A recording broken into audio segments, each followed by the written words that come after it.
আজি বুধবাৰ 2025 চনৰ 2 এপ্ৰিল আজি আন্তঃৰাষ্ট্ৰীয় শিশু গ্ৰন্থ দিৱস শিশু গ্ৰন্থ অধ্যয়নৰ প্ৰতি আগ্ৰহী কৰি তোলাৰ লগতে শিশু সাহিত্যৰ সামগ্ৰিক উন্নয়ন সাধনৰ লক্ষ্যৰে লিটল মাৰমেইড দ্য আগলি ডাকলিং আদি ক্লাছিক সাধুকথাৰ স্ৰষ্টা হান্স খ্ৰীষ্টিয়ান এণ্ডাৰছনৰ জন্মদিন 2 এপ্ৰিলত আন্তঃৰাষ্ট্ৰীয় শিশু গ্ৰন্থ দিৱস উদযাপন কৰা হয় উভতি চাওঁ ইতিহাসত আজিৰ দিনটো বৰে গুলাম আলী খানৰ জন্মদিন 1902 চনৰ 2 এপ্ৰিলত ব্ৰিটিছ ভাৰতৰ পঞ্জাৱত জন্ম হৈছিল পদ্মভূষণ আৰু সংগীত নাটক একাডেমী ফেলোশ্বিপেৰে সন্মানিত হিন্দুস্তানী শাস্ত্ৰীয় সংগীতৰ কাছুৰ পাটিয়ালা ঘৰানাৰ প্ৰসিদ্ধ কণ্ঠশিল্পীগৰাকীৰ ৰঞ্জিত সিংজীৰ মৃত্যু 1933 চনৰ 2 এপ্ৰিলত 60 বছৰ বয়সত জামনগৰ পেলেচত মৃত্যু হৈছিল সৰ্বকালৰ অন্যতম শ্ৰেষ্ঠ বেটছমেন হিচাপে আন্তঃৰাষ্ট্ৰীয় খ্যাতি অৰ্জন কৰা প্ৰথম ভাৰতীয় ক্ৰিকেটাৰজনৰ তেওঁৰ নামেৰে অনুষ্ঠিত হয় ভাৰতৰ প্ৰথম শ্ৰেণীৰ ক্ৰিকেট প্ৰতিযোগিতা ৰঞ্জি ট্ৰফি নিউয়ৰ্কত আইনষ্টাইনৰ প্ৰথম বক্তৃতা 1921 চনৰ 2 এপ্ৰিলত এলবাৰ্ট আইনষ্টাইন প্ৰথমবাৰৰ বাবে নিউয়ৰ্ক চহৰত উপস্থিত হয় আৰু কলম্বিয়া বিশ্ববিদ্যালয়ত তেওঁৰ আপেক্ষিকতাবাদ তত্ত্ব সম্পৰ্কে বক্তৃতা প্ৰদান কৰে আমেৰিকাত আৰম্ভ হয় তেওঁৰ জীৱনৰ এক নতুন অধ্যায় মেঘালয়ক স্বায়ত্তশাসিত ৰাজ্যৰ মৰ্যাদা 1970 চনৰ 2 এপ্ৰিলত অসমৰ গাৰো পাহাৰ জিলা আৰু সংযুক্ত খাচী আৰু জয়ন্তীয়া পাহাৰ জিলাক লৈ স্বায়ত্তশাসিত ৰাজ্য মেঘালয় গঠন কৰা হয় 1972 চনৰ 21 জানুৱাৰীত মেঘালয় ভাৰতৰ 21 সংখ্যক পূৰ্ণাংগ ৰাজ্য হিচাপে স্বীকৃতি হয় দ্বিতীয়বাৰলৈ ক্ৰিকেট বিশ্বকাপ জয় ভাৰতৰ 2011 চনৰ 2 এপ্ৰিলত ভাৰতে দ্বিতীয়বাৰ বিশ্বকাপ ক্ৰিকেটৰ চেম্পিয়নশ্বিপ অৰ্জন কৰে মুম্বাইৰ ৱানখেড়ে ষ্টেডিয়ামত অনুষ্ঠিত ফাইনেল খেলত মহেন্দ্ৰ সিং ধোনীৰ নেতৃত্বৰ ভাৰতীয় দলে শ্ৰীলংকাক 6 উইকেটত পৰাস্ত কৰি আয়োজক দেশ হিচাপে বিশ্বকাপ জয় কৰা প্ৰথম দেশত পৰিণত হয় প্ৰথম পূৰ্ণাংগ চিনেমা হল মুকলি 1902 চনৰ 2 এপ্ৰিলত চলচ্চিত্ৰ প্ৰযোজক থমাছ লিংকন টেলিয়ে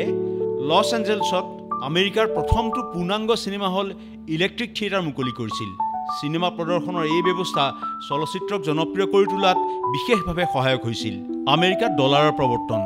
1792 চনৰ 2 এপ্ৰিলত মিণ্ট আইন গৃহীত কৰি ডলাৰক আমেৰিকাৰ মুদ্ৰা হিচাপে প্ৰতিষ্ঠা কৰা হয় এই আইনে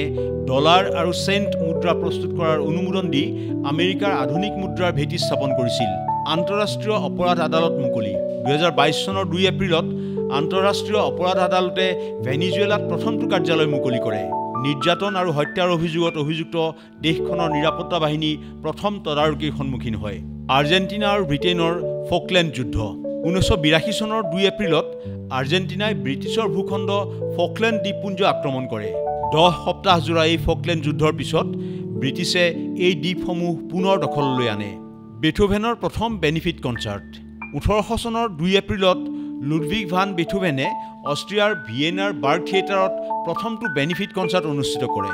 এই অনুষ্ঠানত মোজাৰ্ট আৰু হাইডনৰ লগতে বেথোভেনৰ 1 নম্বৰ চিম্ফনিও পৰিৱেশন কৰা হৈছিল টাইটানিকৰ সাগৰীয় পৰীক্ষা 1912 চনৰ 2 এপ্ৰিলত RMS টাইটানিক বেলফাষ্টৰ পৰা সাগৰীয় পৰীক্ষাৰ বাবে ৰাওনা হয় জাহাজৰ গতি ঘূৰ্ণন আৰু জৰুৰীকালীন ব্যৱস্থাৰ পৰীক্ষাত উত্তীৰ্ণ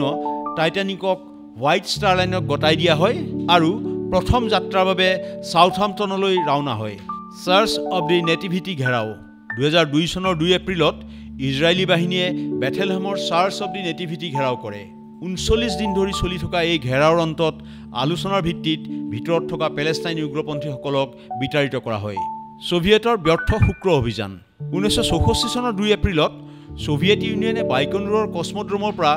জন্দ 1 অনুসন্ধানকাৰী মহাকাশযান উৎক্ষেপণ কৰে কিন্তু কাৰিকৰী বিফলতাৰ বাবে শুক্ৰ গ্ৰহলৈ চলোৱা এই অভিযানে সফলতা লাভ কৰিব নোৱাৰিলে ইনফৰমেশ্যন ডেস্ক দেশ টুডে